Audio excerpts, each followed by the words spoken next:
My name is Waheeb Yaqub. I am a PhD student at the University of Sydney. I'm presenting our paper titled Effect of Credibility Indicators on Social Media News Sharing Intent. Online misinformation, often commonly referred to as fake news, has grown rapidly in the past few years.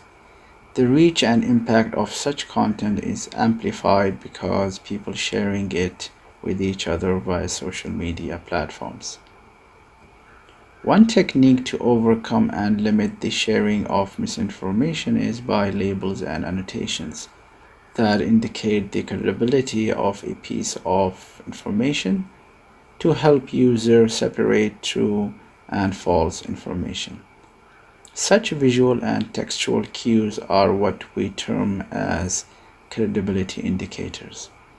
Such indicators are sometimes incorporated to mark some of the content on social media platforms like Facebook or Twitter, as shown in these examples.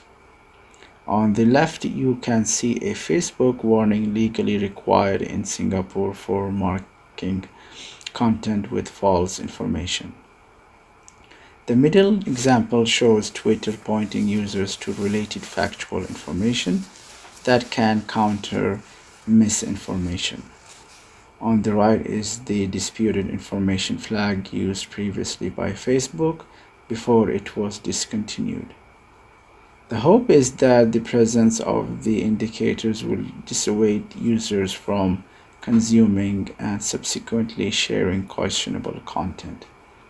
Credibility indicators can be considered as substitutes for other parties that people might typically consult to judge reliability and trustworthiness of information. We considered four such sources: domain experts, news outlets, other people in the community, and technological systems. We mapped these sources to four corresponding entities: professional fact checkers, news media, the public, and artificial intelligence techniques, respectively. We then created corresponding textual credibility indicators for each of these entities. As you can see, the text for each indicator was identical, except the entity that was referred to as the underlying source.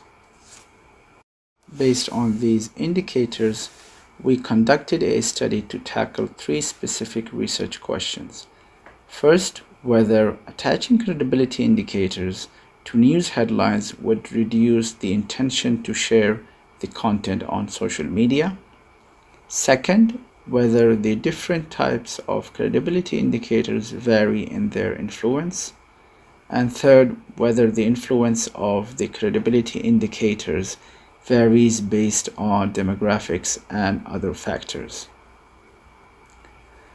To investigate these questions via a study, we first collected a careful selected set of 72 news headlines from well-known as well as obscure sources.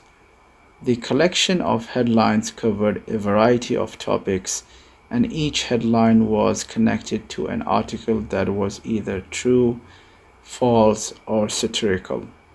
More details about the collection, including our selection process, are in the paper and supplementary material. Each participant in our study was shown 12 randomly selected headlines from the larger set of 72. These 12 headlines were composed of 4 true and 8 non-true articles. Participants were randomly allocated to control or treatment conditions. In the control condition, the headlines were presented without any credibility indicators. There were 4 treatment conditions, one corresponding to each of the credibility indicators mentioned earlier. In the treatment conditions, any non-true headline was presented with the corresponding credibility indicator shown under the headline. Here is an example headline used in this study for a false article from an obscure source. In the control condition, participants saw just the headline, whereas in the treatment conditions, participants were shown the credibility indicator corresponding to the condition. This example shows the indicator used in the fact-checker's conditions.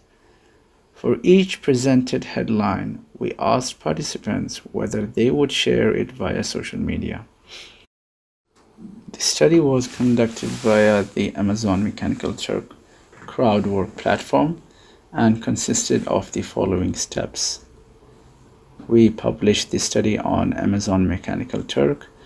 The study was open to anyone from the US with more than 95% approval rating for prior tasks.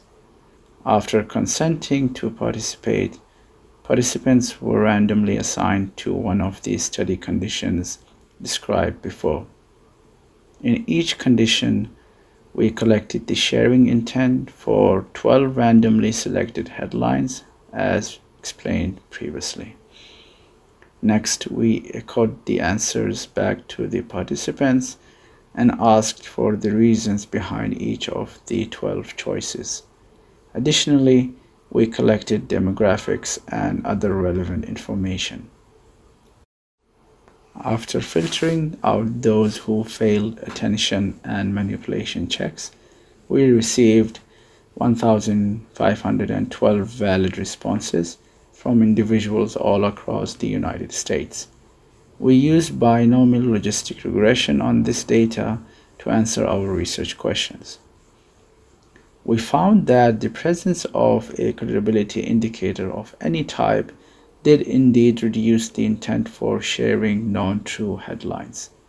Participants in the treatment conditions showed a reduction in sharing intent for non-true headlines by 2.5 compared to those in the control condition.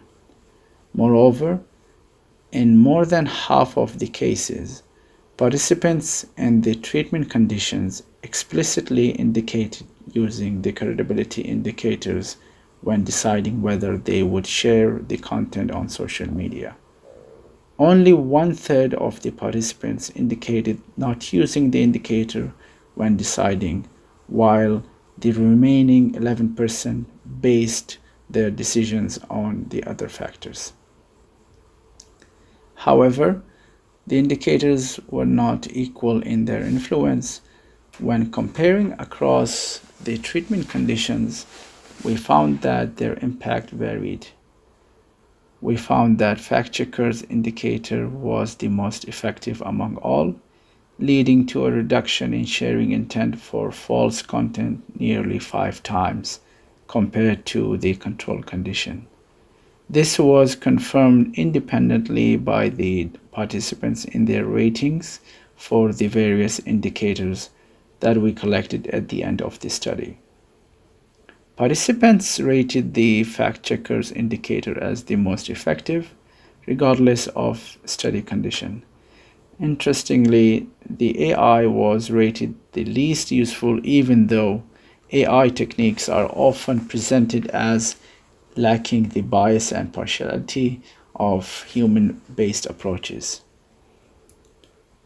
We discovered that influence of the indicators differed based on a person's political affiliation. As we can see in the figure, for each of the 4 indicators, the largest decreases in the intent to share non-true content were observed for the Democrats. The corresponding decreases for Republicans were much smaller. In fact, for the AI indicator, Republicans indicated the intent to share false content more than in the control condition. The influence on independents fell somewhere between that for Democrats and Republicans. The influence of the indicators varied by gender as well. For 3 of the 4 indicators, women participants were influenced to a greater extent compared to men. However, the differences between genders are comparatively smaller than those based on political affiliations. In addition to the sharing intent, We examined the reasons participants chose for not intending to share false headlines via social media. In the control as well as treatment conditions, a notable proportion of the participants intended not to share non-true headlines because of their false nature. This reason was provided 7% more in the treatment conditions than in the control condition, suggesting that credibility indicators provided a boost to credibility judgments. For 30% of the non-true headlines, participants in the treatment conditions marked that they were influenced by the credibility indicator. Our results suggest that embedding credibility indicators within social media platforms can help curb the spread of misinformation via these systems. Since the influence of the indicators varies by type, we call for a broader exploration of the visual and textual design space for generating effective indicators that can have a large impact on reducing misinformation sharing. The personalization capabilities of social media can further help customize the indicators such that they are tailored based on the kind of indicator that is likely to be most persuasive for each individual user. Importantly, our findings highlight that experts such as fact-checkers and journalists must be an integral part of the pipeline through which content is distributed on social sharing platforms that can spread misinformation in a viral manner. We need to design tools and processes that can help raise the effectiveness of the fact checking at scale. Thank you very much for your attention.